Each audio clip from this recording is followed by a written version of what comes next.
Hey, would you look at that? All right. It's pre-show time.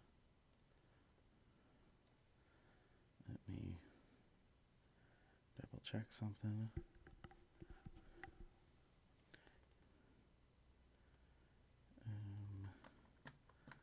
Let me try this.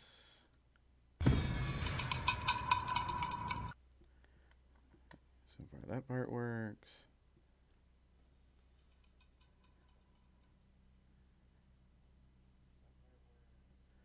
Okay.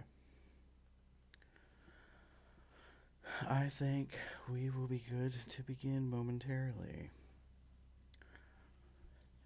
Howdy ho! Why I'm doing a South Park reference, I do not know. Would have been better off to probably say something along the lines of Hanny. All right. Feel better? Yes, much better. God bless it. Like it's the weird things. It's the fastest untuck and retuck I think I've seen anybody just do. Oh, so since the show aired, what was it, late last night, after I spent the day working on a whole bunch of other stuff, I watched the John Pauly Extra Lap recap. Oh yes, I haven't been watching that, and I really wish I had. It's fun. Yeah, I know. And then I watched I watched Fashion Photo Review. I watched Lovely. the Pit Stop. And then I ended up watching Roscoe's live, where they record. They have two queens, so it was Latrice and Trixie. And what they do is they're there with T-Rex. Used to go by Tranica Rex. They're in Chicago at Roscoe's, and so they sit on stage and they watch the show. And what you see on YouTube is all of the discussions in the commercial breaks. Nice. So they kind of spill some tea about how the show gets made. They talk about other drag queens, like especially if the person's been on the season. Funny. And of course, I'm not going to spoil it just yet, but we know what happens at the end of this show.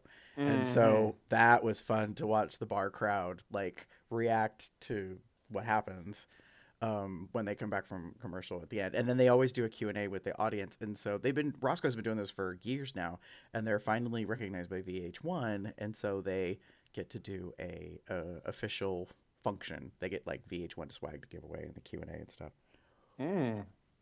So anyways, it's been really funny. But after that one played, then another one played, and it was Monique Hart and Mayhem from their season. And I love Monique all the more. Like, yes, like the brown cow stunning can be annoying, and like her like kind of noises and stuff could probably get on your nerves. But I was living for the way she acts like when she's in a bar. She is so matter of fact, plain out, like does not hide or hold anything back. I was cracking the fuck up. I was like, wow. Talking about trade, talking about talking about showing up at a place, talking about how she went when she was in Chicago, and she went to the worst drag show ever. And apparently there's a bar in Chicago where they do a drag show, and in the basement is where people hook up, and there's like a glory hole and stuff.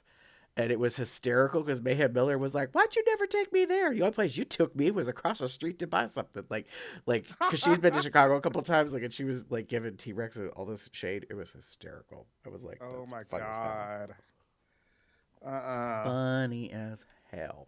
So. Oh man. Okay. I got a lot of drag races in the past. You got a lot of drag race in the past couple of days. Yeah. Let me know if you can hear this. You should be able to, I hope. Yes, I can hear that. Spoiler alert, spoiler alert, alert, alert. Thanks to Miss Trinity. Thanks, Trinity, for that wonderful thing. I wonder if that's Uh, a subliminal thing of hers because her name is Trinity. So ooh. things get said 3 times sometimes for effect. I don't know. Who the fuck knows? Oh, give me 1 second. Come on. I want to do, there you go. I want you. No thanks. I just I want to share the link. Come on. Copy the link. I'm just trying to throw something in the drag race chat. We're live.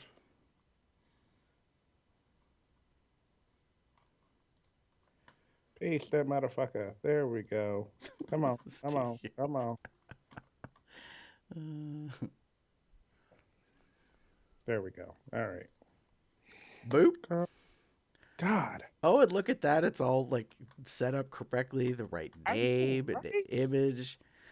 YouTube Ain't that special? YouTube Go got ahead. it together. It's not like I set that up a couple hours ago or anything. Not like you didn't have time because I was preoccupied. No, it's okay. I'm just giving some shade to YouTube because when we do back-to-back shows, like if we switch between the regular and COLDR, it Mm-mm. don't want to catch up. It like has all the wrong info, like last episode name, last episode synopsis, wrong thumbnail, like it just all looks wrong. And that's why Jeff's like, Wrong, wrong, just ignore it. Just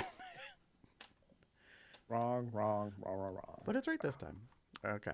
Oh, You ready all right. to begin?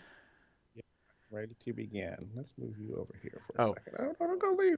There we go. I didn't get a chance to tell you ahead of time, but so there's all these clips I got, and some of them are a little back to back. So yeah, this is gonna be fun because I got a lot of audio, Oh, especially about like when the shit go down, like okay. when we get to that time. I'm ready. All right, let's jump in, shall we? Jump in. RuPaul Drag Race.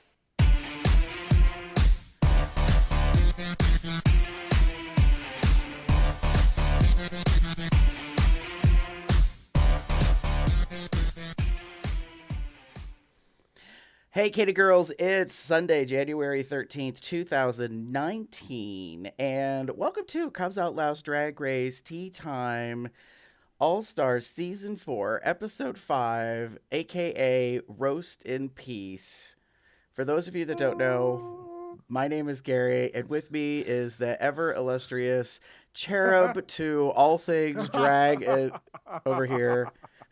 Look at me. Cherub, angel, devil. It's Damon. Hello. Hi, everyone. Welcome. Are you ready? Oh, I girl, like, here's the thing. Here's the honest thing. Here's a screwy honest thing. I got a gag reflex, and it kicked in big time when I watched the show last night when we got to the end. I will say this much.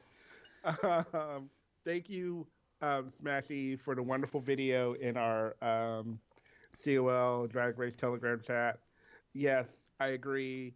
I like truth, truth, and truth. But still, we can still be gagged. We can still be gooped. We can still have like a oh my god, like a moment. We can still have that moment. Let me have my moment, damn it. No I'm kidding. It really. I'm feeling very attacked.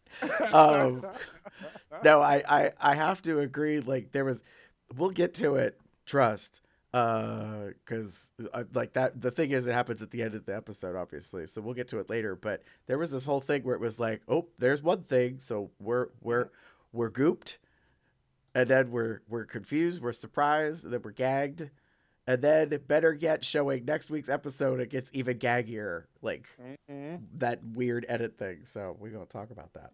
Gagging, gagging, gagging. All right, so you ready to start? Uh-huh. All right.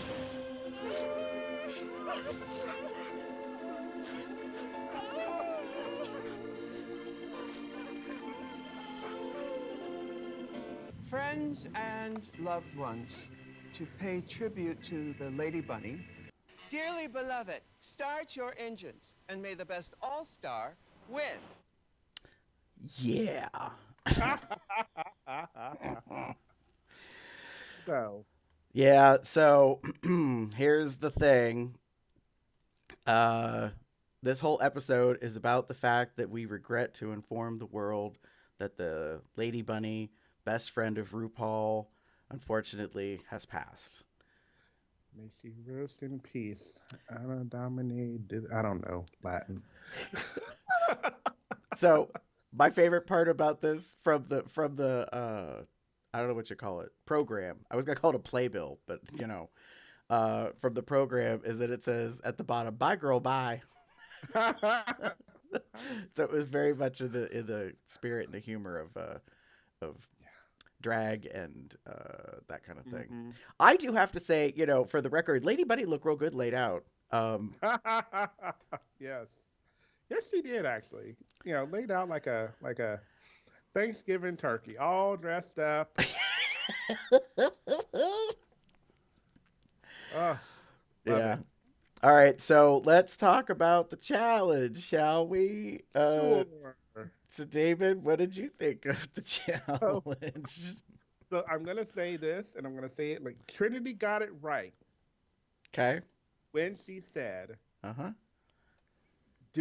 being funny is one thing, being funny on paper is another. And writing stuff Oh. down. She literally wrote something along those lines, and I agree 100% with that. There is a finesse to like comedy, Mm-hmm.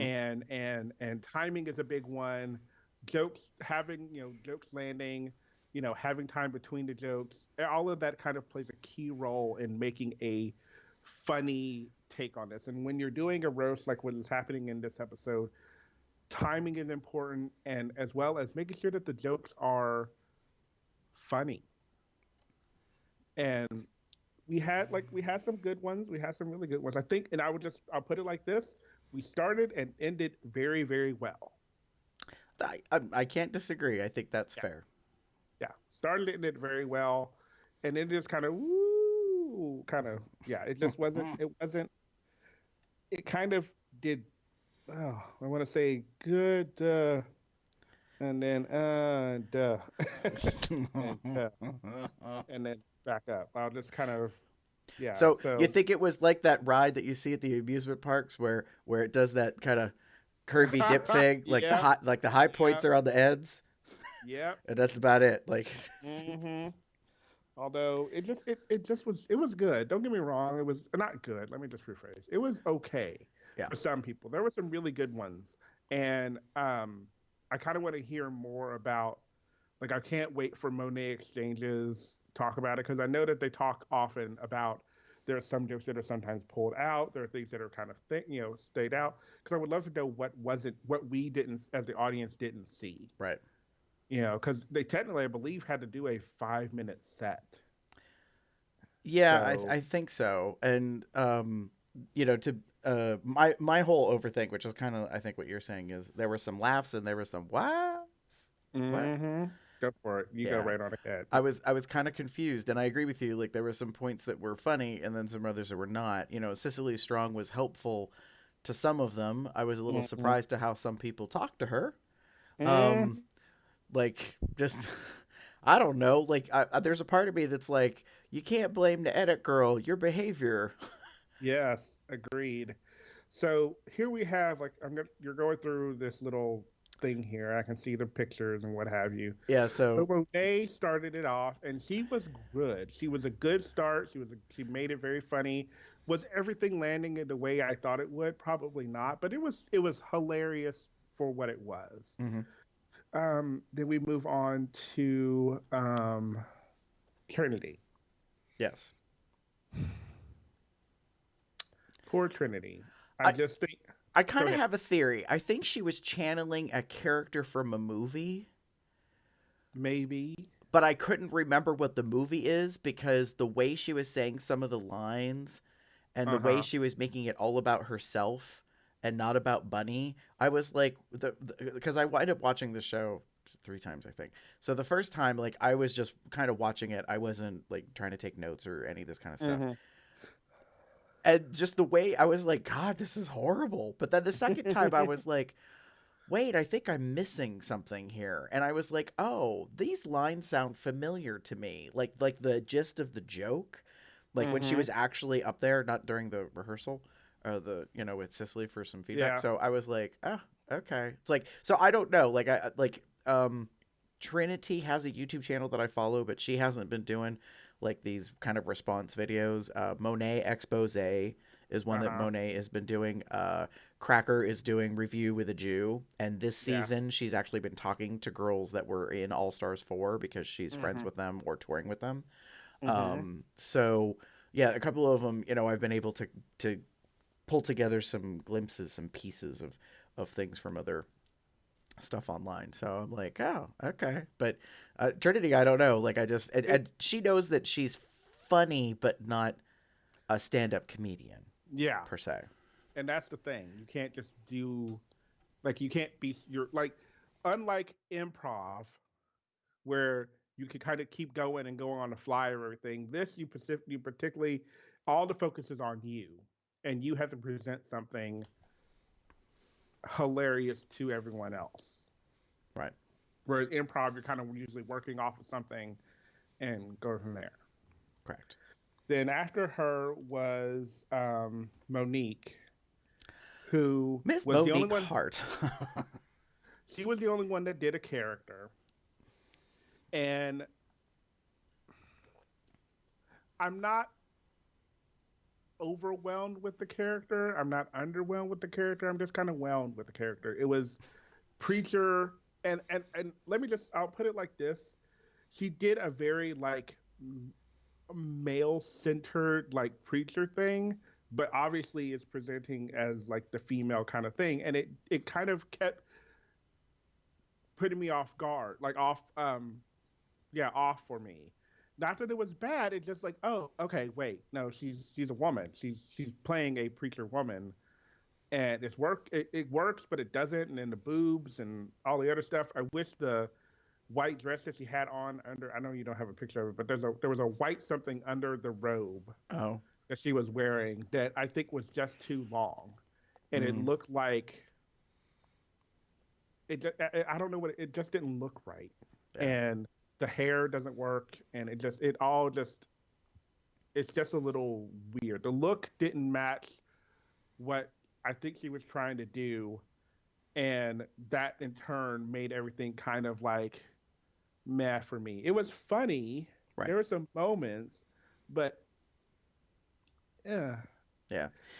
I don't disagree that like I was like, if I close my eyes and I'm listening to the delivery and stuff, it's funny. But Mm-hmm. visually, I was thrown off because I wasn't expecting the whole boob thing. I didn't understand that, like, Yeah. and why that was the thing. Um, I mean, it's meant to be, kind of like a sight gag kind of deal as far as humor and Yeah. that goes. But I agree with you. Like, there was, like, her delivery was pretty much spot on to what you would think of for that type of a character as Uh-huh. a man. But I don't think she like to me. I kind of feel like if I had a chance, I'd be like, "Girl, it needs more work. It's not awful. You need to do some tweaks, talk to some people, get some ideas, Uh-huh. come back on round two, and I bet you like Mm-hmm. this is something that you could do everywhere all the time. That people Yeah. would love to see you do or whatever." Yeah. This would be a very fun character for her. Right. I could see that being something she could potentially put in her act. Yeah. Then we went to Naomi. Oh, I literally wrote down crickets and nope. I I all I was thinking is, oh, sad emoji, sad emoji, sad emoji. To speak her language, because this is jumping out of order a little bit, but a judges panel, she decided that her angle was going to be from a millennial perspective because she is one, she's the only one, and I thought it was funny that like some of the other queens kind of looked towards her, like that the way they edited it, put it together, it was kind of like you could tell some of them were like, wait a minute. And then I lost it when RuPaul goes, shade, shade, like like you bitch. Yep. Shade. But it was I if if the I think the problem is if the jokes had landed like as well as I thought they were going to, Mm-hmm. she would have had something really good to go with. Because I agree, she is the youngest person there. She's probably the youngest person. You know, we know Lady Buddy's old. We know pretty much everybody in the fucking thing for her is old. So like I could have seen her going that route, but I think it should have gone like a step or two higher again Right. because what we got I didn't find very funny. Yeah. Uh, and unfortunately, like her one like like like she kept repeating the same word. Mm-hmm. Unfortunately, Naomi, your voice doesn't really change much when you talk, and it kind of it didn't land the way you wanted it to. Right. Like, and that's one of the things about Naomi that's like, I don't want to say off-putting, but a little confusing is that she doesn't necessarily have a feminine voice.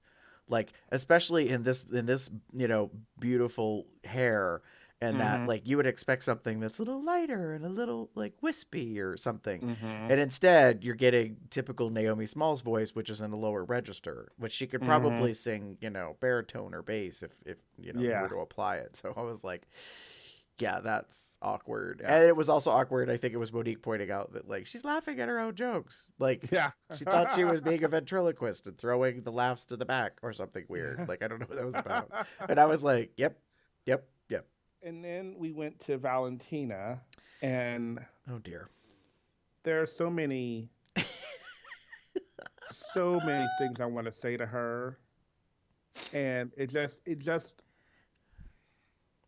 hers to me next to like hers was like the worst because she was relying on the visual because of the commentary she got from the From Sicily. guests from Sicily.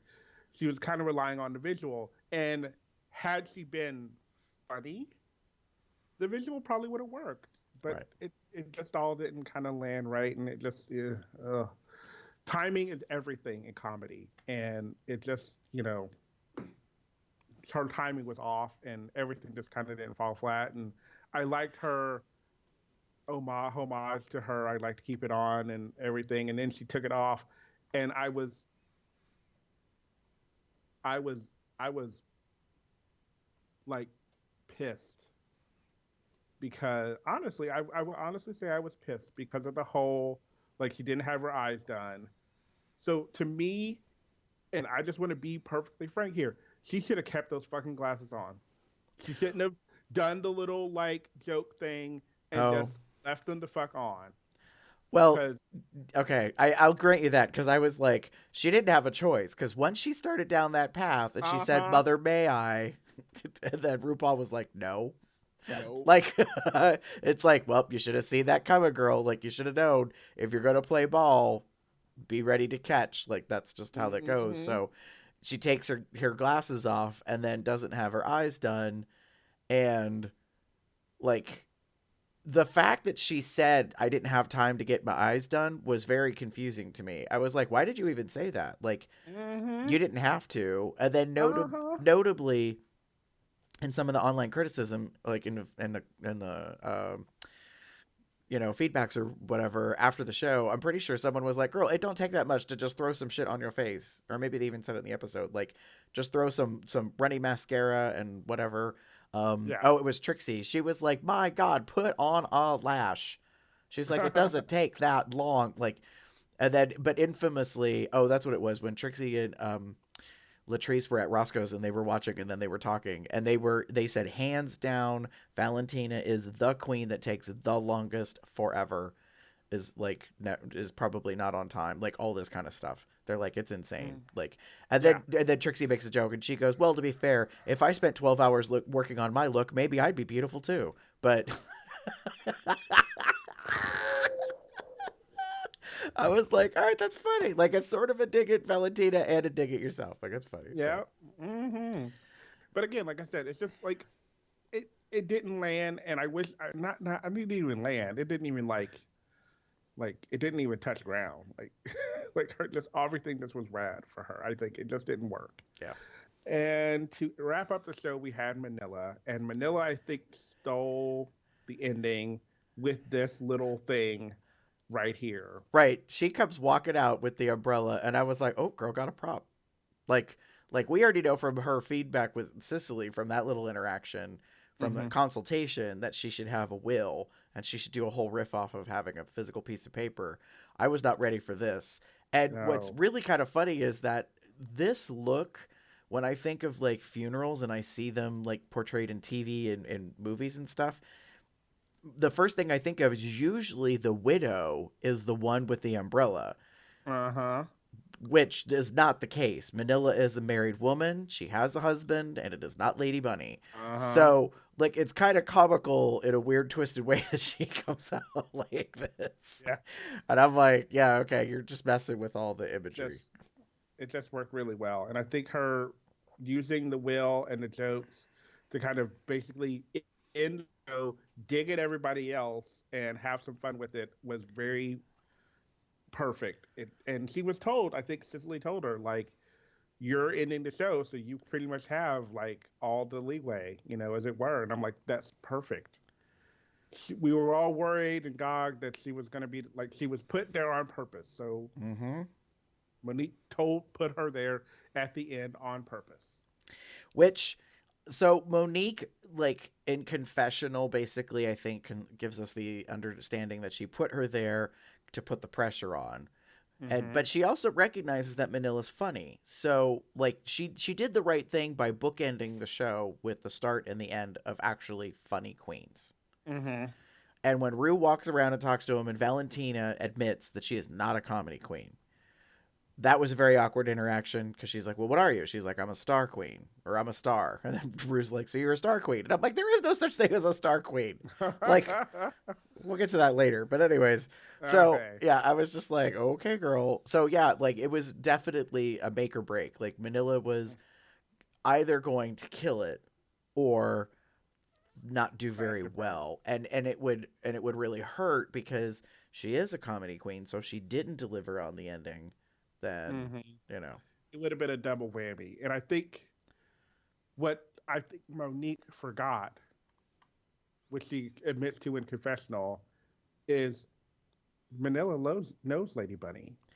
Correct. And lived Well, for what, a decade in New York City before moving yeah. to the West Coast. So, yeah, I mean, when she and Sahara, when they were a couple and lived together, that was a whole thing. So she very much knows the culture of New York, the history of Lady Bunny, and all that kind of stuff. So it Mm-hmm. wasn't that far fetched Mm-hmm. in those terms. So no, it was. I mean, it was a good gamble in Mm-hmm. that you are gonna have the opportunity to not have the show crash and burn. Yeah. And put the pressure on a queen that you kind of want to be gone. Right. I do want to make a quick note. Trinity has been on the Haters Roast tour with other queens like Ginger Minge and Latrice and some other stuff. And Trinity is funny. But what some people have talked about is that Trinity's more funny just being off the cuff. And so, like, apparently she was at a haters roast and she said a joke and it kind of didn't go over, like a bunch of them in a row. And I guess she just kind of said on the mic, mind you, at these gigs, the queens drink. And that's how you led to the infamous pheromone incident where she was completely obliterated and she was a mess and they tried to pull her off stage. It's on YouTube. You can Ooh. watch it. It's scary and hysterical at the same time. But apparently Trinity in an off-cuff remark was like, "Thanks, Jackie Beat. That's $1,500 well spent," or something like that. Like, and that's one of the behind the scenes things that I've learned from like Race Chaser. Willem talks about, like, usually when they go to do like the reading challenge and maybe not so much Snatch Game and stuff like this, these comedy challenges, the queens have an opportunity to work with others, not just 100% solo, to come up with Mm-hmm. some jokes. And apparently, you can also pay people to help you write jokes. Ooh. So Willem has referenced that some people have actually had the money and the affordability to pay Bruce Valanche and Jackie Beat and Coco Peru and like other people to write you Wow. jokes. Right. And I'm like, oh, so ain't that something? Like, yet again, the running thing is reality television is not real, kids. So, Mm. and so there's a part of me that was like, Manila went last. Manila got money. Manila got coin. So it's kind of not a surprise if she did pay for some jokes. Do you know what I Hmm. mean? Like, Man. so I'm not saying it's all Woo! manufactured, but when I found that out in the past year, I was like, oh, well, ain't that something? That's something. Let me just write that down in my little mental lexicon memory bank of like drag race stuff and be like, well, that's a big fuck you. um, Well, it not a no, but it definitely plays into the hand of, oh, to the rich go the spoils. You know what I mean? Like, you know, that you, the better off you are financially, not only can you afford better couture items and look better and blah blah blah. You know what I mean? Like, hmm and hmm so in a way that's kind of not fair, but Yeah. we'll get back to that, I'm sure, at another point. All right. Are you ready to move on to our Mm-hmm. next thing then? In that case, Yes, dear. Yes. okay. Yeah. Cover girl, put the bass in your walk. Cover girl.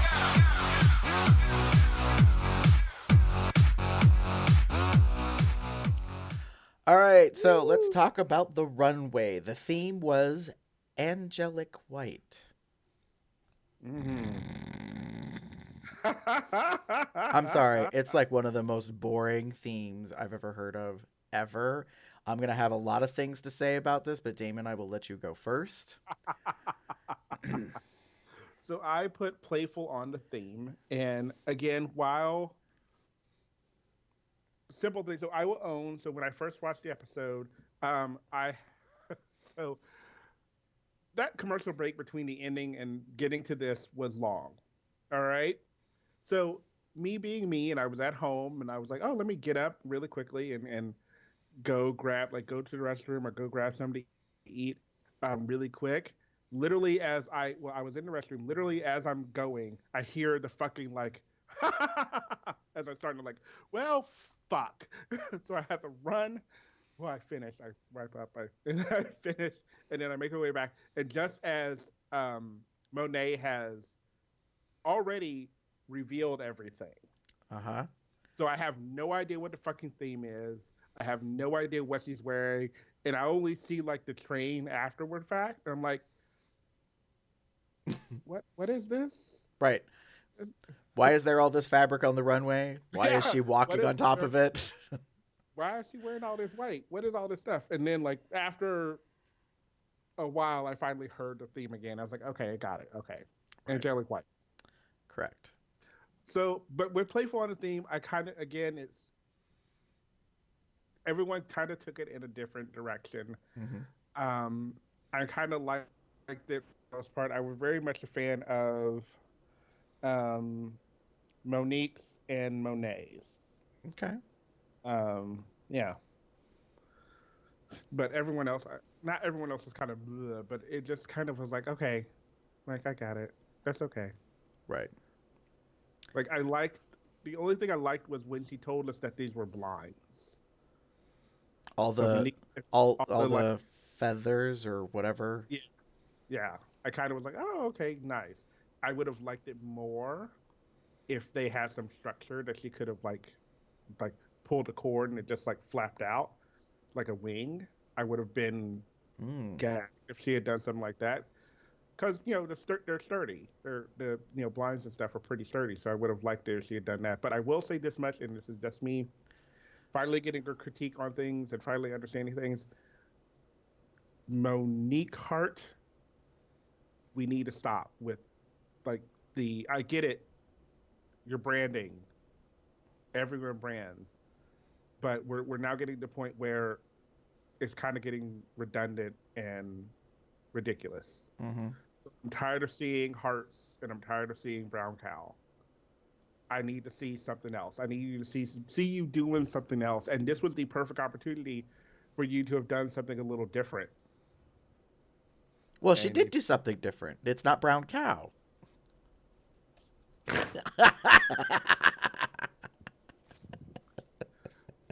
moving right along.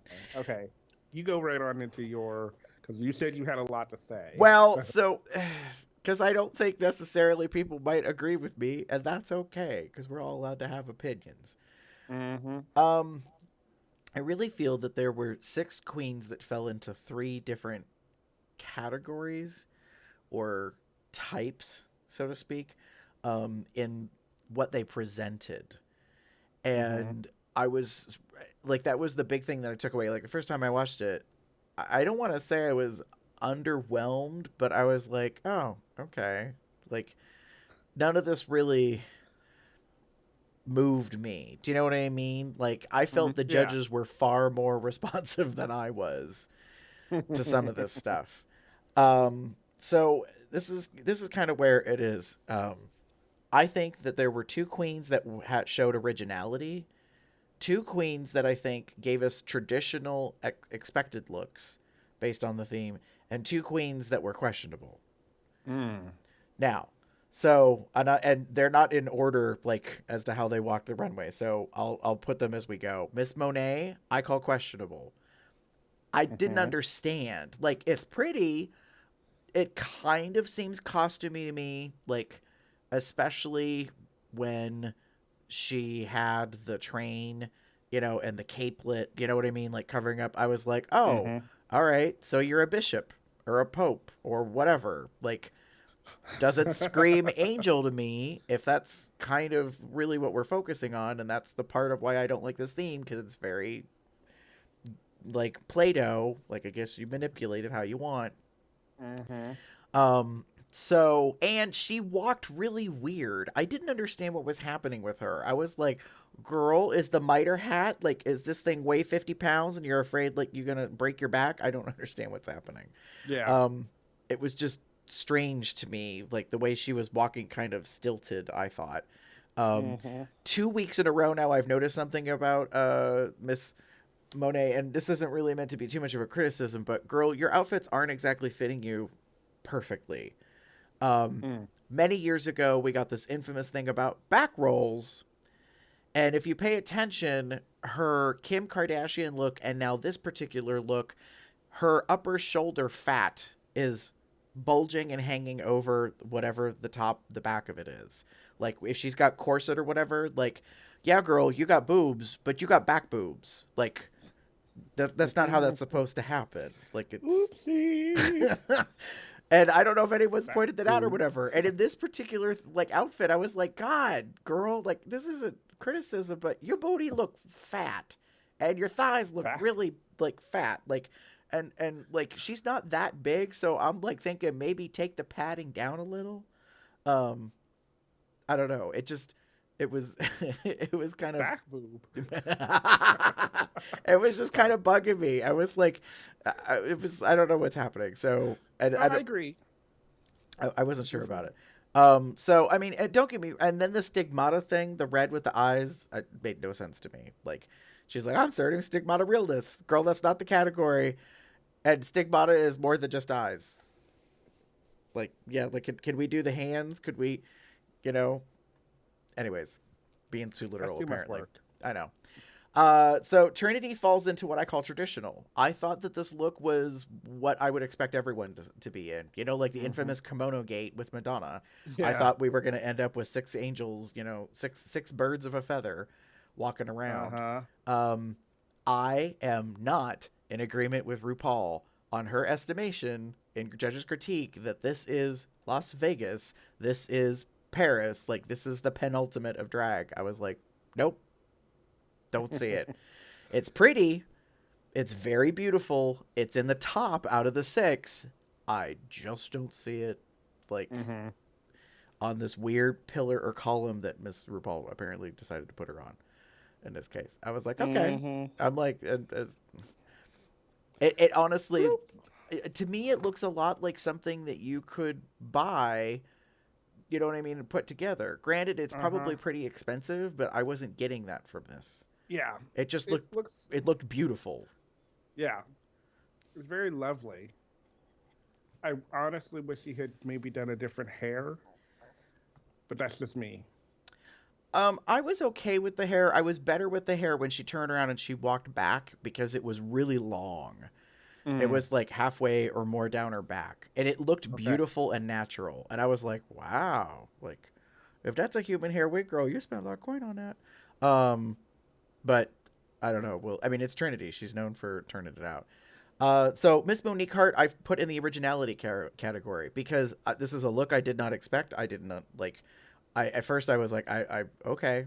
Are you Aries? Are you the god with the like the little wings on your sneakers? Like, but then she was Mercury. talking about how she was like serving Josephine Baker realness, but in white. Hmm. I was like, oh, okay. Like I'm like it's sort of We a need to be hodge careful with our like who we're relating references. it to, references, because I mean the only Josephine Baker I get from this is the like short hair and the what you've got on the crown. I mean she does look very. I mean it looks very wonderful. It just Hmm. Miss I Monique don't Hart. disagree. I thought that this was a beautiful look. It's one of my favorites from the runway. The heart is a little problematic. I also didn't understand the Cicely Strong comment when she was walking the runway about the Mickey Mouse thing. I didn't get that at all. Like it was Mm. said once, and every time I heard it, I was like, I obviously it's an inside joke. Like I don't understand what that was about. Um, I like the fact that it was asymmetrical and it had like the long dress on the one half and like the what are maybe wings, and there is that Hmm. discussion about them being made out of blinds, and I was like, girl, that's some innovation. Like that's some stuff I hadn't imagined. Yeah. I don't necessarily need them to manipulate and move or open up or all that kind of stuff. I'm good with it. I just the only critique I guess I would say is like this big huge thing probably could have been shrunk down about a third, Hmm. you know. Hmm. Um, so and done and something done a little different with, but that's just me. Agreed. Miss Naomi Smalls, I put her in the questionable category. I did not Hmm. understand why this was angelic white. Uh, Prince as a musician was never to me an angel. Neither was he necessarily the devil. Yeah. I know that he was what I believe a Jehovah's Witness, and he was a very religious man, and that's perfectly fine. But I was just like, huh? Like she came I walking out, and I was like, is this a Showgirls review? Like Dreamgirls? I'm kind of confused because I like, think she was trying to do that. He's an angel in heaven. Like he had passed away by the point in time. oh, I okay. think that's just me trying to save her. Because I liked the look. I liked it, but again, when I hear someone say angelic white, I think of like, oh, you're gonna be an angel, you're gonna be dressed in like feathers and what have you, and everything. And I think if she had like added, honestly, like a halo of some kind, or maybe put wings on, or something along those lines, it would have combined the two enough Right, to where okay, now we get it. Because Prince by that, I mean, I'm right, assuming when they recorded, Prince had passed away by then. right. So And I'll grant you that, Damon, that I hadn't thought of that element, but if that had been that it was more in an homage and it's about the fact that Prince is presumed to be in heaven, hmm. then yes, like that probably would have helped cement it better. But right now, I feel that this looks like a drag queen on Halloween who's doing a celebrity impersonation. Like Agreed. it's not spot on because it's Naomi Smalls and she's fishy, so you know what I Yeah. mean? Like I Yeah. was just like, okay, I'm not really sure what exactly Yeah. we're making of this. Thank God the prop guitar did not get like tossed off stage or dropped on the floor or Oh whatever, because Lord. that was one of my scares. Because I was like, wow, that's a really nice prop, and then I thought, oh girl, don't ruin it, like because it looks semi legit. So like Yeah. yeah. And then Miss Valentina. So I put Valentina in the originality category only because when you look at the dress closer, the structure conceptually, I'm like, wow, that is something I have not seen before. I do have to say this though, Bish, I don't care about the fact that it weighs 100 pounds. I don't care about the fact that it's made out of silk and feathers and gold crusted, bejeweled rope tied into Yeah. knots. means most expensive thing, everything. right. I was Whatever. like, you're making it sound like you're at the Oscars and you were given borrowed jewelry. I'm like, no, Well, no. just, just for me, like I'm like you wear this really, really, really expensive gown, and then you like top it off with these kind of cheap looking earrings and the flower in the back of your hair, and like if you're gonna go all out, then fucking go all out. Like wear like a dime, like something, Right. add go all out with the fucking like look. If you're gonna go like this is all this stuff and this is so expensive and oh my god, then like fucking like Right. throw all of it out with everything else. Like, And she had problems walking in the dress as it was. So, well, yeah. and there's I just also a whole thing towards the end. If you go back and watch, I found it very interesting because I caught it the last time when they're talking backstage. Part of the time, Valentina has to sit in like a director style chair. She can't even sit down like on a couch cushion. Like, mhm. and at first I was like, "Oh, quit being a diva," and then I was like, "Oh, maybe she can't because of the Probably can. dress." Nope. I was like, "That's messed up." That dress is it's beautiful. Don't get me wrong, but Right. whew, Miss Manila, I put in the traditional category with Trinity. I was like, it's kind of what I would expect. I was not mhm, thrilled with this. I thought like her features, her face, like it was a little oddly soft and like it just I don't know. mhm, There was something strange about it. Uh, and I think it's because she was going for like a rose gold kind of pink, and mhm. maybe that wasn't really working for me.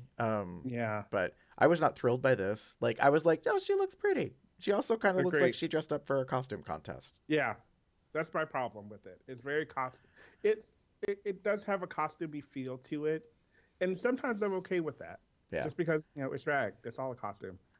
But I think this one could have been just amped up a little bit. But honestly, with the shoe that she was wearing, if she had just thrown on like those cheap like angel wings Mm-hmm. and put them on, I would have been like, "Oh, you're ready for Halloween. Look at you. Look at you. You're so pretty. Right. Look at that girl going to her Halloween party." Yeah. So, we end up with the six queens on stage. They get their critiques. I was glad I was able to find these images online of the two groups of three. When you compare them side by side and look at them, I'm like, no, all right. Like Yeah. no one's really Uh, making big waves for me personally. and Philip says seeing Manila in an all blonde wig was different and pretty for her. I agree. I like the wig on her. I like the whole kind of look of it. I get. Unfortunately, everything else, kind of just from structure and everything, just feels. Whoo, excuse me. Woo, very kind of Halloween. Unfortunately, not in a bad way. Just it just kind of feels that way. I just realized something. In this image of her when she's side by side, she looks more like She-Ra, Princess of Power from the 80s than anything else right now for me. Like, Wow, if those wings had been gold and on her hair, and, yep. and if she'd put the sword in her back like Gal Gadot Wonder Woman style from the movie, do you know what I mean? Like Yes. that would have been the topper. Then I probably would be like, bowing down to her. But right now I'm like, no, girl. Like you just kind of look you kind of look like this Greek goddess something. Like I don't, huh? You're pretty. Don't get me wrong. I'm just lost with it. Like it's not Hmm. really speaking heavily to me at the moment. So yeah, we have these lovely gals doing their thing. Hmm. Um, I do want to give recognition to Miss Monet because she's the only one out of all of them that really put a color, like a bold color, on as a part of their attire, which is that red heart. Hmm.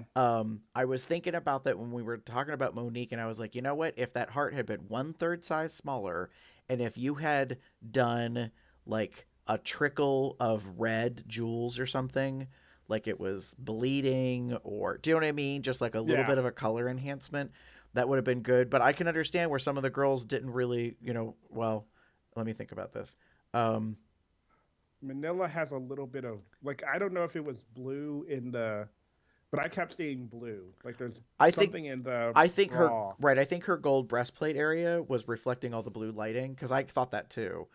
Originally, I was like, "What the hell's up with that?" But so most of them went with pretty much all white, and then notably, we've got some gold, Hmm. with three of them Monique's a little bit more towards like the silver white, and then Miss Monet at least has the actual heart. Like, and I And have then Naomi had the purple guitar, technically, but it's not. That's more of a prop to me than. right. So yeah, I was like, okay, well, it's all looks, it's all a thing. It's a look. Yeah. Uh, Choices. you ready to move on to the next part? All right. The time has come for you to lip sync for your legacy. Good luck, and don't fuck it up. All right. So, here's where we land. Miss Manila and Miss. Do you want to do the Do you want to do the one thing first? Oh, yes, I can. Just be as cautious. Alert! Alert! Alert! Sorry. I have to. No, I understand, because some people may have not watched it yet. Why? I don't know. I mean, granted, it's not even quite been 48 hours, but so yeah, we get to this is how it shakes out. Manila and Monet end up as the top two. And then Mr. RuPaul decides to make the announcement that everybody else is in the bottom. If you're not not in the top, you are in the bottom. Which, of course, then is kind of the first small earthquake as we're crescendoing to the end of the episode, because then you can see the other four are all like, fuck. Like, what does that mean? And we lead into this whole thing where they go backstage and they have all this conversation. And, then they start doing this report card thing. And Miss Naomi realizes that being safe the entire time is not a good spot to be in. And there's all this stuff about like strategy and who's like more a fierce competitor. And then Valentina. Yeah, we'll get back to that later. We'll get to that. We will get to that. I assure you, America, we will get to that. Yeah, so we end up with Manila and Monet doing a song I have never heard of in my 4.5-decade lifetime. Apparently, I was alive when this was a thing, but I do not know about Miss Aretha Franklin's Jump to It. I know it now. I do know it now. I think I also know why it was done. I think it's a personal favorite of RuPaul's. You could usually tell when she's really into a song because it's usually upbeat and it's dancey and she kind of wiggles in her chair and like, you know what I mean? And responds to it. Like when she's much more like stoic and just sits there and doesn't really do anything. Like it's a song, but it's not really hers. So I bet that Riri's song is in her iPod, in her shuffle, in her playlist or whatever. Like, I bet you this is a song she's been listening to forever. Yes. So we end up with these two doing a very interesting lip sync, in my personal opinion. Manila notably is kind of channeling this lovely disco kind of aesthetic, like, if I guess I had to call it anything, I'd call it Manila on the Block. Like, she strikes me as someone that would be an extra in a 70s movie, like in the background of the city, walking down the sidewalk or whatever. Monet, on the other hand, may or may not have that kind of aesthetic or that look that she packed and brought along. So she was like, I will wear a spangly pantsuit and put a silver belt on that sumbitch and a pussycat wig, and away we go. Like, which, to be fair, it's a lip sync. So the outfit does not necessarily need to be evocative or, like it doesn't have to be a match to what they're doing. It's more of a, let me just get out there and do that thing. So, Damon, what were your thoughts on the lip sync? I put great performances, but and it's for me, it's just very much like this lip sync was good, but it was very confusing to me. Okay. Like I get that what they were both trying to do, and it worked very well in the most part, but it just seemed kind of okay. Here we go. they were trying to have fun with it, and I could see them trying. Like it was kind of going that route, but I was feeling like something was off, and I couldn't quite know what it was. And I think it had a lot to do with um, how everything else kind of played out, because we know who wins, and it's just very weird to me um, how that all played out. And yeah, So so like it was funny, it was fun, it was right. kooky, but I think I was just like, eh. And I don't disagree with you because my thoughts was it truly a tie? Because I watched it a couple of times, and I'm gonna give this criticism yet again because I'm getting tired of this. Manila Luzon, you are an upstager. Knock that shit off. When you Mm-hmm. perform, quit hogging the very front of the damn stage right to the light bulbs because it's the third time now I've seen you do this. It was really evident before, I think the first time, and now the third time it happened yet again that there's another queen performing with you and you are showboating by like hogging right to the very edge to the front. And I'm Mm-hmm. like, you ain't getting no prize for being that much closer Mm-hmm. to the judges panel, at least not in my opinion. Agreed. And also like going right into like the other performers, like to me like personal space. Like, Right. and I get it, you're trying to win, trying to jump up there, you're trying to get up there, and da da da da da. And it sometimes it can work. And like the first time it kind of, I was like, oh hey, yeah, you're kind of here and there, and then but like when it kept kind of happening back, off and on, I was like, bitch, you need to step back. Like, Well, and it's funny because this one of the lip syncs was the best in terms of chemistry because hmm both of them are comedy queens. Both of them were applying some very specific comedic moments that were very similar at the same moments. I found it interesting at the beginning that they both kind of traversed in the same direction at the same time. Like they both kind of turned to walk. Do you know what I mean? Like I yeah. was like, it was almost like it was choreographed a little, hmm which was funny to me. And so there were moments like this one that's captured where they're side by side. And so I liked that about it because the one thing I can't stand is when it is very visually obvious that there's a rivalry. Do you know what I Uh-huh. mean? And I'm like, let's not go down that path again. I don't want more Mimi I'm first kind of shit. That's Yeah. now not allowed. Like it is not a combat sport. So let's be respectful. And so I appreciate more when this kind of stuff happens that they're fun, Culturally. Yeah, yeah, and fun they're and and they're playful getting with each along. other. So Yeah. And I agree, they did have that, but I just think I don't think that should have been a case at all.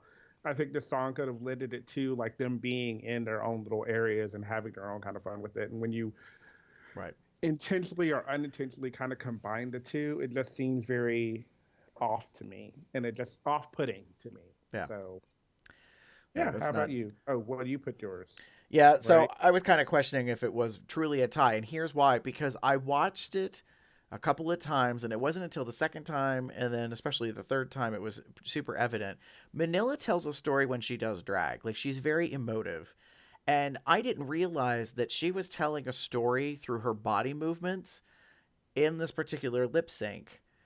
Did you catch, Damon, that she was playing hopscotch like on like on a sidewalk cement like she was a kid? Mm-hmm. I didn't know. I didn't pick that up the first time. The second Yeah. time, I was like, "What is she doing?" And I was like, "Why is she throwing dice? Like, why is she doing this movement?" And like she's playing craps and roulette or something. And then I was like, "Oh, she's literally like hopping. Like I forget what that's called. It's not Foursquare. Um, So it's like hopscotch or um like I want to call it T square, whatever. Do you know what I mean? Like, and yeah. it's typically little girls that, well, they used to do it when kids went outside and did shit. Uh, I'm an old man. I don't give a shit. So, like, you know what I mean? But they take the chalk and they write it out, and then whatever they roll, and then they kind of, 1 foot, 2 foot, blah blah Yeah. blah. And I Yeah, was it's the like, hopscotch. oh, Yeah. I didn't even pick up on that. So then the second time when I started to catch that, and then the third time, I was like, she did it all the way to the end. Like, hmm so all her movements and stuff like that, like that's how she interpreted the concept of the song, which Jump was to jump to it. it. And I was like, oh, duh. It's weird that I got it the first time. I think the only reason I got it was I was paying attention to her at that very moment. when I saw I saw it go down, and then I saw her do the like do do do kind of thing. It kind of I don't know where I was like, oh, okay, I got it. Go ahead, hopscotch, do that thing. Right. And I just Anyway, it happens. It's okay. So, yeah. So we end up with the bottom four having to come up to the front, and then we end up with Manila and Miss Monet. And this is where we get like kind of our second earthquake and the beginning. Well, first we get the whole that they're both safe. I know we didn't say that part, but they both win Correct. the challenge. And this is to be the second earthquake. The fact that Manila wins first, and then Monet wins, and they split the 10,000, so they each get $5,000 cash. That there's now two of them winning. So this makes two. America. That's two lipsticks, which means we could have two people getting the job. So I thought I was right there with Miss Monique Hart, where she was like, America, that is two. Like she's not the count from Sesame Street, but it was so funny to me that she was like, let me paint the picture for you. Which is true. It could have been two. When you have two winners, it's always the possibility of two losers. Like that's just the way it is. Right. And then this is the result of this. We get our next ripple of the earthquake, so to speak. For tonight, no one is going home.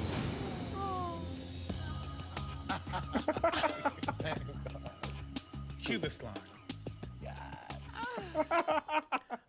Cue the slime. I love that Monique, because she's carrying all these these meme things through, and she always talks about being gooped. And so I loved how she was like, cue the slime, like as in I am gooped. Nobody's going home. And Naomi knows about it because Naomi kind of reaches out a little bit and kind of does this thing, which I thought was funny because it's probably too long ago for Naomi, but probably right on spot age-wise for Monique, because I was like, yes, let's hear it for Nickelodeon shout out from the 80s. I got that kind of part of the verbal reference. So, yeah, we end up with Manila winning, Monet winning, and nobody getting chopped. So, okay, nobody's going home. And then... Yay! No one goes home. Wait for it. This happens. For the first time in Drag Race history, all-star rules are suspended until further notice. Okay.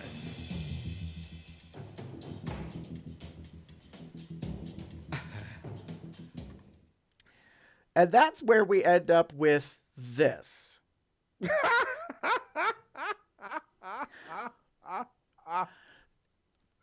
Best freeze frame moment of the entire season. I'm calling it the Valentina face crack. I have lived for this moment. I nearly piddled myself. I laughed so hard when this happened on screen because she just stands there stunned. Her body doesn't move, and her head just kind of projects forward like, huh? But at the same time, it is very scared and fearful, like she just met the executioner moment. And immediately after this is one of the worst moments visually for Valentina in Confessional. She does this whole thing where she does the opposite, and she takes her head and moves it back, and gives herself like 3 chins, and then just sinks down in the director's chair or whatever and disappears. And I was like, wow. When they showed that part, I was like, oh, Valentina, we no, you don't you don't look pretty there. Yeah. Already got no eyebrows, and then you like losing all your neck, everything. Not a pretty look. Okay. So and then we get this moment, which cracked me up to no end. Ladies, please return to the workroom and wait for further instructions. You may leave the stage. She ain't got to tell me twice.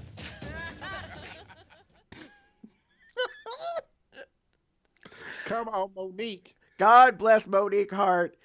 She's like my spirit animal that I would love to be in certain moments, and that was one of them. When she was like, "She ain't gonna tell me twice," and like, I know, right? and it's funny because she's on the end, and so she picks like the part of her dress up, like wraps it on her arm, and just diagonally cuts for the stage exit. Does not wait to process the tea like you Nope. typically do, which gives this illusion that like, you know, that it's not all the same surface, but it is. And she just walks across them 4 black panels like, out, bitch. Like, I'm done.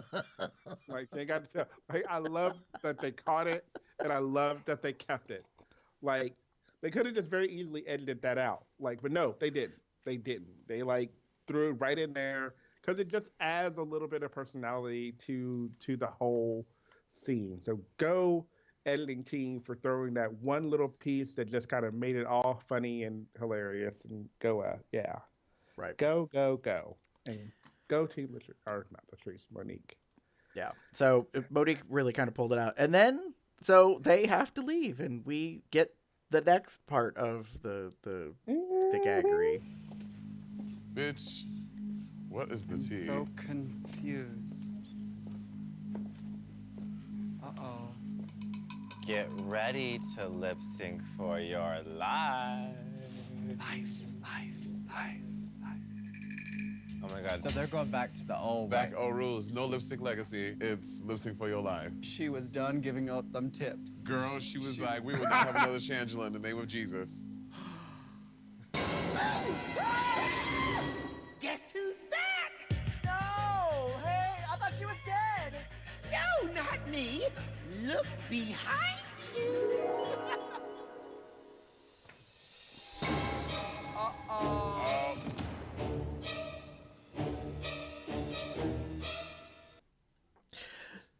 So before we reveal the next thing, in case you missed it, because this is when it all gets even crazier and weirder. And I feel bad for how this actually got filmed. Everybody needs to go back and watch this moment. So they're standing there, they go walking over. Like, Manila's confused, Monet, like, they go over, they immediately start reading the message on the mirror, and notably, it comes from RuPaul. And as, like, Damon and I are indicating, it says, get ready to lip sync for your life. And I think the number 4 is very specifically there for what's to come. And then Lady Bunny appears, like the dramatic moment that happened, what was it, All Stars 2, with the face crack of the century, that Alyssa and the rest are behind the mirror after Fifi O'Hara just got done, like, shooting her mouth off. Down. Yep. So she appears. Go back and watch this moment. Why? Because Monique Hart is scared and bolts 180 in the opposite direction from the mirror message. I think she piddled herself and left a trail across the workroom. And the reason why this is so important visually is because Lady Bunny says, "Not me, look behind you." So there's a problem. Monique Hart is no longer standing next to them. She actually took off across the room to get away from the scary, like, Lady Bunny moment in the mirror. Fucking scary Lady Bunny. Because heaven knows if Lady Bunny showed up in my mirror, I'd do it too. Dude, like, fuck that shit. I'm out. Right.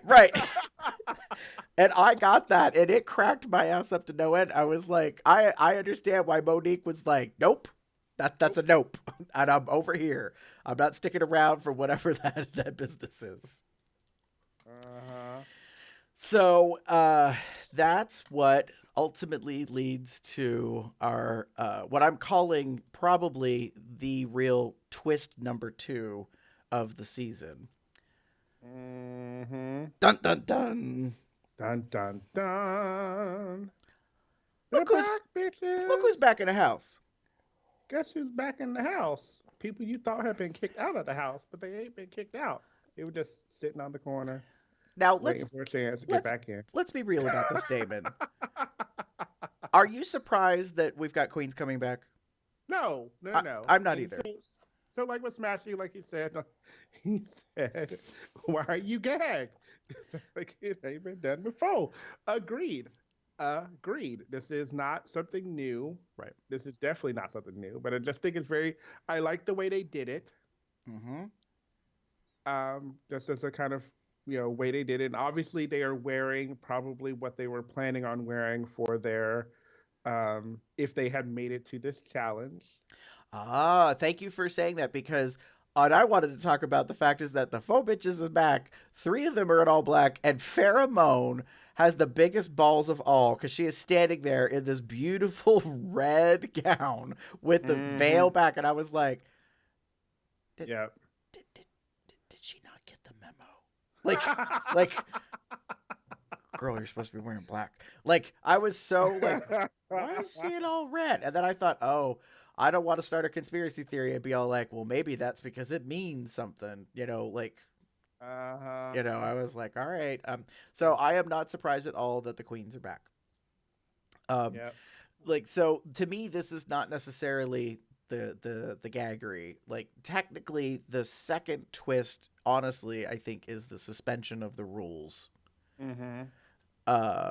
And so now there's all this speculation. What does the mirror message mean, and how is that going to play out with the rest of the judge, so to speak? Yeah. In this cast. So here's the really interesting. Look like Christina Aguilera up in there. I'm just gonna put that out there. I keep I agree. Every time I look at her, I go, Christina. Well, that's who she is known for, being. I mean, it's kind of like Chad Michaels and Cher. So, so here's the thing. This is where we left things at. So we had 4 queens eliminated. And I was like, all right, well, we'll have one more down. So one of these lovely 6 in color would then, get grayscaled. But nope. Guess what, bitch? Apparently, all 10 are back in play. Guess who's back in the house? He'll click clacking about fine fresh feminine style. Anyway, okay. I'll stop. But so yes. This is kind of the thing. I don't have any images or whatever, but so I'm not quite sure what happens in the next episode, other than I think it focuses on lip syncing. All 10 contestants are involved. Lip syncing for your life is in effect, however that plays out. And what they show is that the 4 returning queens are at lipstick boxes picking names. Okay. So are they given the power to eliminate one of the 6 and take their place? Like, girl. Right. Like, there's so many things in my head. There's so many thoughts going on in my head right now. Like, I'm thinking about, oh, well, what could they do? Oh, well, they can do this. They could say, okay, each of the 4 queens gets eliminated. Like, they do a lip sync for your life. One of them wins. And then they have to send whoever they get, they're replacing. Whoever's lipstick they pick, they're replacing. Okay. Kind of like what happened in All Stars 2 when both queens got, won, like Alyssa and Tatiana won, and they both sent Fifi O'Hara home. Yeah, I mean, like, so I honestly don't know. I'm like, yeah. I hope that this whole twist, like, changed the gaggery aspect of things is not gonna fall flat once it all plays out. Like, once episode 6 is done, I hope that people watching, that the audience doesn't go, oh, well, it wasn't really that big a damn deal. You know what I mean? Yeah. Like, I wanted it to be something bigger. Yeah. I really do. Like, I wanted it to be something that not necessarily, I don't want it to necessarily be not something I wouldn't expect, but I definitely want it to be like something like, oh, that's what we're doing now. Let's have fun with that. I could see that being a thing, but we'll see. So let's say that each of the queens gets to pick a name from the 6 to lip sync against. how much fuckery would it be if more than one of the four picks the same queen to lip sync against? So let's say that Latrice and I don't know, Gia both pick the same individual to lip sync against. You know what I mean? Yeah. Like, that could be some fun ass shit. Well, I mean, you know, and I'm like, and more so, like, would it be the three of them side by side? Or would it be, all right, bitch, one down, and if you survive it, then you got to do another one? Do you know what I mean? Like, kind of tournament style, in, like, you know, who's going to actually. Oh, wow. A lip sync for your life tournament.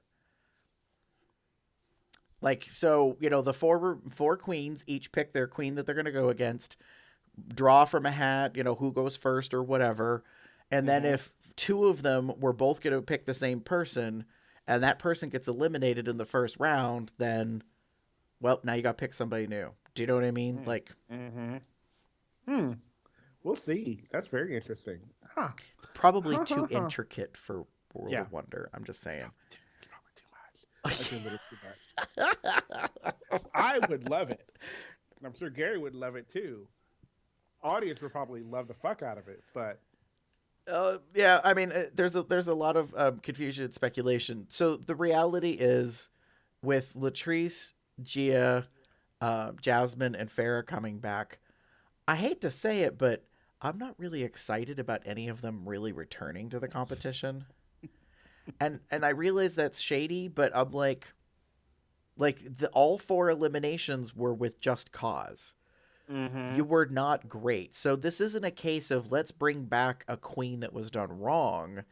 Do you know what I mean? That was like, oh, it's not like Manila lost and then she has a chance to come back, as an example, because I think she's won a couple of times now. Do you know what I mean? Like, and she's, I think, lip synced 3 times. So it's one of these things where I'm kind of like, like, I don't know how I feel about any of them coming back. Gia is a problem because she's such antagonizing and she's really embraced this villain role and constantly wants to, you know, have camera time, and she started all that shit with Farrah. Jasmine's Jasmine. Jasmine, no offense in my opinion, doesn't give a shit about winning. Jasmine just wants to collect a paycheck because she's there. Like, there's all this stuff online about the shit that went down when they did the Holoslay episode and she left early, blah, blah, blah. So I'm kind of like, you know, she's just there to get her zhuzh. And, inside secret thing I found out. Latrice and Trixie were talking at Roscoe's on Friday night when it aired. Latrice dropped a bomb of information. Listen to this, T. They are allowed to smoke weed now while they're recording.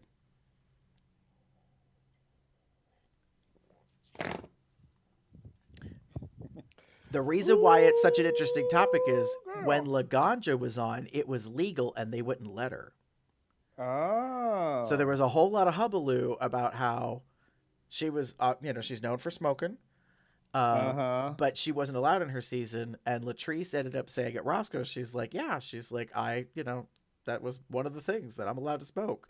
And apparently during the Holoslay, they had people walking around with hors d'oeuvres on trays. This was hysterical. Like, some of the shit that they were talking about. And I was like, what? I was like, that's crazy. So that's part of why, like, I don't mind watching that thing, like, letting it play for an hour while I'm online or something, because I'm just like, damn, like, there's some shit that you learn. So, yeah. Fuck, that sounds awesome. So I'm like, all right, well, because basically Latrice was like, no, that's how I can maintain.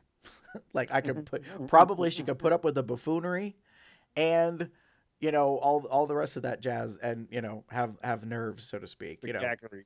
Well, that sounds awesome. No. Well, I mean, and notably, like, the girls are talking about it. Like, I was telling you in pre-show or beforehand that, like, Mayhem and Monique from their season, when they were at Roscoe's for one of the viewing parties and they were talking, it was really funny because they were talking about how they got to go to the movies once, and they weren't happy about it because they went and saw The Kingsmen, I think, or whatever. It wasn't that good of a movie, so they were kind of pissed off about it. Monique gets all dirty and is talking about, like, the people that she wanted to have sex with. She's like, we're going on, like, the 4th weekend. She's like, and they're not allowed to kai. Like, I mean, there's all these things. It's so funny.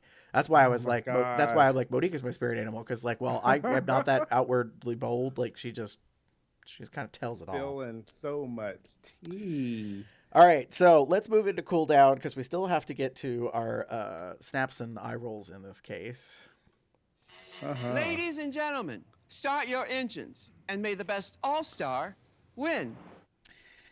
All right, highs and lows, Damon. Who are you giving snaps to? Okay, I'm giving my snaps to Lady Bunny shenanigans and Manila's comeback. My snaps are for Lady Bunny because one, the bitch had to pretty much stay still that entire fucking time. I'm assuming whatever editing, fuck it, I don't care.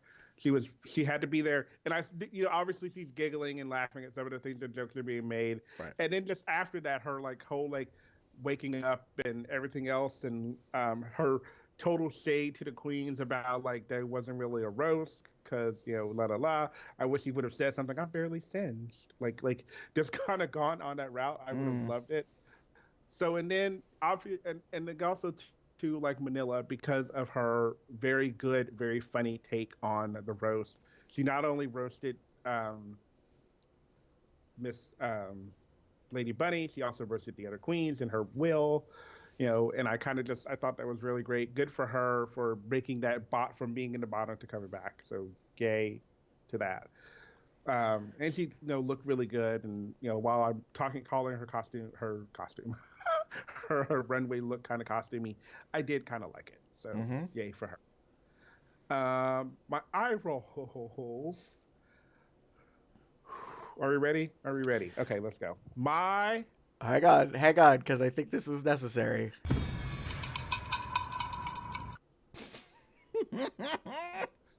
My eye rolls are to Valentina's delusion. There is and I mean, to this episode in particular, the queens are also talking about she's delusional. She's all like, "Oh, I shouldn't go home. I've done so well. Blah blah blah blah blah." And I'm like, "Bitch, no." Where are you? My favorite part is when she's like, "They were laughing," and then Trinity's like, "No, girl, they weren't laughing at your jokes. They were laughing at you. They were kind of laughing at you." Yes, and that's sort of my thing. And Valentina's like, "But they laughed." Yeah. Girl, that's not how the points add up. That's not how you win this competition. A laugh from a judge with a laugh track does not give you points and let you excel to the next thing. Yeah. There's just this big delusion. I know she's obviously living in her own world, and that's kind of been the case. We've seen it often. Her walk into the workroom every morning or whatever is just very do you know who you are? I know there are cameras. I know you're used to being photographed. But Trixie Mattel had the best comment in the pit stop in which she was like, "It is." I think it was her. She said, "It's obvious that she's living her telenovela." Yeah. And stop. That period. That's the end of it. Her life is a telenovela. The fact that there are cameras there and capture it, that's what this is all about. She's always got an eye line. She's always paying attention. She knows that she's always being filmed. That's just how this whole thing works. She's living the fantasy. Okay. Go ahead and live your fantasy, your delusion, my dear. You are delusional. It is getting to the point where I fear for you. There's some things going on, and I'm worried. Well, I honestly think that she's the next one that should go home. She's not delivering besides being a look queen right now, and that's not something I was expecting. But then again, what was she doing in her season? Look after look after look. A little bit of, she was going a little bit outside of that, and then she had that disastrous fall off a cliff with the mask incident. And so now she's back. She makes for great TV. But I'm just like, girl, the world does not revolve around you. Exactly. And that's where I'm at. My biggest eye rolls are this, and I want her to go home soon. And I feel based on today or this last episode and ones before, it's her time to go. If they had just done a full on regular episode, I feel both queens, Manila and Monet, probably pick Valentina. I want to know if they actually will show who they picked, even though no one was going home. I wonder if they'll let us know who they picked. I don't know. We'll see. It would be interesting. What about you, Mr. Gare Bear? So yeah, I'm gonna play this because this is pretty much in line with my snaps. Now remember, if you can't love yourself, how in the hell you gonna love a RuPaul's Drag Race All-Stars cliffhanger? Can I get an amen? Amen.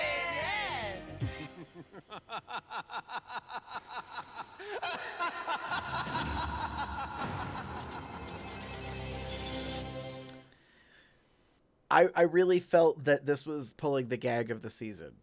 This like everybody being safe, like, and then the go to the workroom, the mirror message thing, and finding out the four queens are back. Like, that's a bit of a gag, but honestly, it's the next episode shit that I was like, whoa, what in the hell? Like, yeah, there's some edited manufactured drama about the queens that return probably being pissed at the queens that sent them home, whatever that happens, like that but the part where they all go to boxes and it, you know, I was like, whoa, like, okay, something's going on, and you know, people got to lip sync and all that jazz. So we'll see.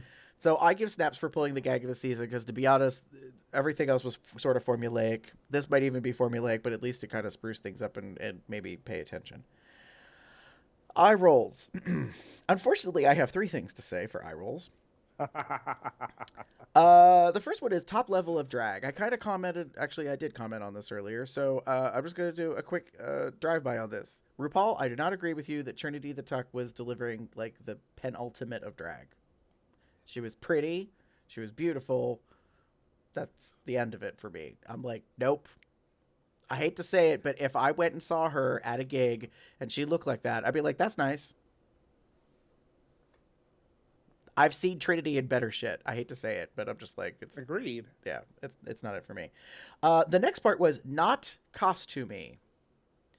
Ross Matthews, while you are adorable and lovable and sometimes give like the worst like kind of joke punny lines, I am not with you on this with Manila Luzon when you said, some might say that claim that this is costumey, Manila, but the shoes and the hair help. It's the details. Come again? Girl, no. Not agreeing with you. Especially later when I, like, this isn't a read, but when I found out from Manila's, like, Instagram or Twitter that the shoes she wore in that outfit are actually the shoes from her cheesecake runway in her actual season 3, I was like, all right, girl, I'll give it to you for recycling. You probably spent some coin on them shoes and they still fit perfectly, so good for you. But I was like, huh? How does that hair, that wig, and those shoes make it not costumey? I didn't get it. I was very like, all right. That's magic. And then my last eye roll was and it's just because it was silly, it was kind of expected, was the back from the dead moment. Mm-hmm. When the moment RuPaul said, is there anybody else? And I was like, Bunny. Like, I was like, I'm not even giving Ru a chance to finish the question like it's a wedding. Which it's not. It's a funeral. Like, it's a wake. And sure enough, Bunny, you know, decides that she needs to get her licks in, which I thought was good. I loved the stinger about it's not hell because Bianca Del Rio ain't here. I was like, wow, those two are like really bosom buddies and really just give it to each other all the time. So yeah, it was an eye roll that it was a back from the dead. The only thing that redeemed it for me, honestly, was the very end when Lady Bunny did her shticky version of where RuPaul told her to die again. Yeah. I was like, all right, that's funny. It's, you know, yeah. It's a good callback. It's kind of out of reference or whatever. So yeah, that was kind of where I left it at. Like, I was like, you know, there was just, it was a really wild episode for me. It had a bunch of this and a bunch of this and, like, you know, some of that and all that kind of jazz. Mm-hmm. So, that's the end of the episode. Anything else, Damon, before we close up? I can't wait for next week. Okay. I just put it like that. Like I'm very, and unfortunately, I'm gonna watch it. I'm gonna have to watch it late, and that makes me get a little sad.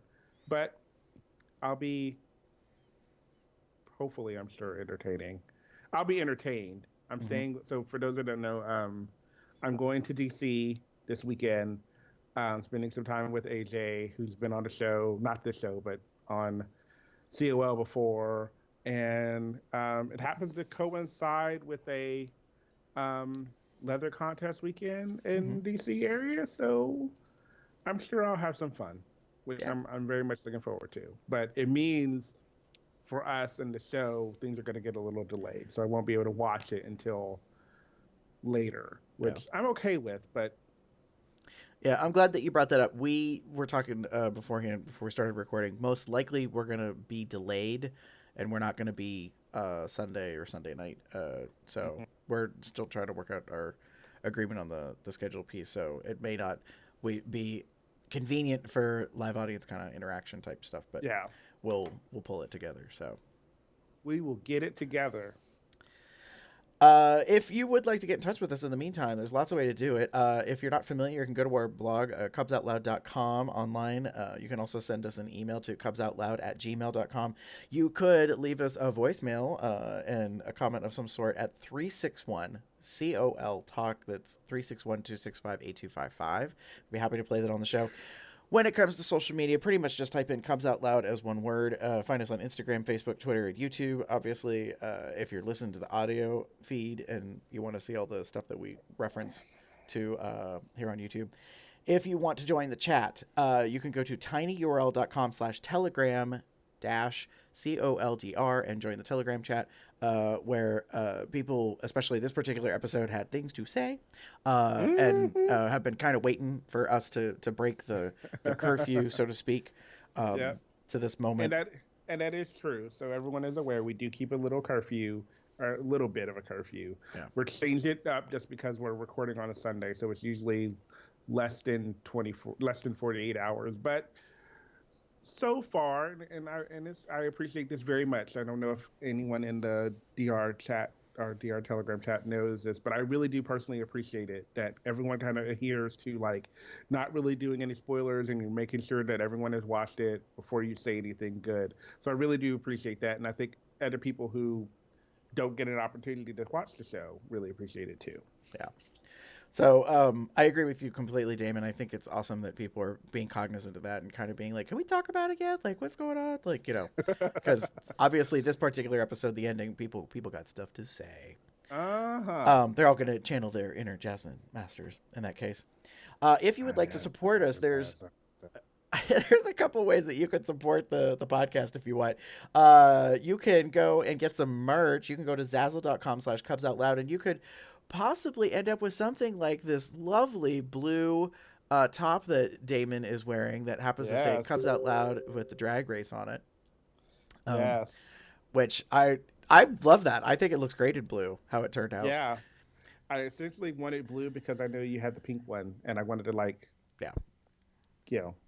I honestly don't really have anything pink. Like I don't have pink shirts or any of that kind of stuff. So that's why specifically I was like, all right, I will go with one that is pink, heavily branded in that case. So that's awesome.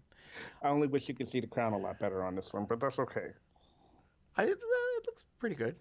I mean, you can see it like in person, but right. As I'm looking at it right now, as I'm looking at the camera, but it's okay. Yeah. Also, if you would like to, you can support Cubs Out Loud at patreon.com/CubsOutLoud. And for as little as $1 a month, on the first of the month as a donation to us, it helps pay for the web service, domain stuff, hosting, that kind of jazz. And we appreciate everyone that's been doing that since we started March of last year. And that's all the stuff that we do with Cubs Out Loud, both the COLDR drag race stuff and the regular gig. Mm-hmm. If you would like to, you can help promote COL. The COLDR stuff on iTunes. You can rate us. You can go to Google Play Podcasts. You can subscribe, give us a thumbs up, comment, 5 stars, all that stuff would be awesome. Mr. Damon, if they want to find you online, how would they do so? You can find me as TheaterCub79 on most bear-related sites, and also like my Facebook. Or you can find me as pup_Umbra on Twitter. And if you would like to get in touch with me, just type in Gabber73. I'm not going to make any guarantees, but it might be me. It's very rare that it isn't so far. I have not often been blockaded when I join something and be like, who you? Why are you taking my name? Who is this? Yeah, exactly. Why do you take my name? Bitch. So with that said, we kind of have a special ending because the show had a special ending. Imagine that. Yeah.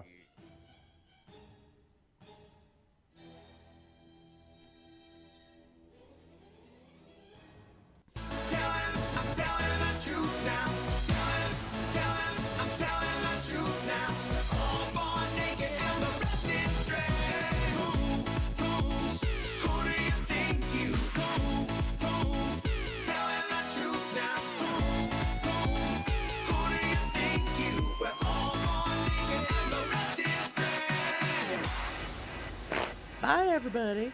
Bye.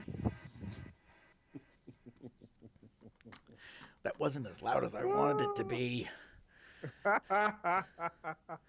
Dang it. It's okay. It happens. It's the one thing that I like. Damn. I know, because Audio. I know. Well, it's because it was something that Monet said, Oh. This is where she's like, "This is gaggy," Uh-huh. and there's all that dun dun dun drama of seeing the other four. But anyways. Mm-hmm. Oh, good gracious. Woo. And That with was the show. we will wrap up.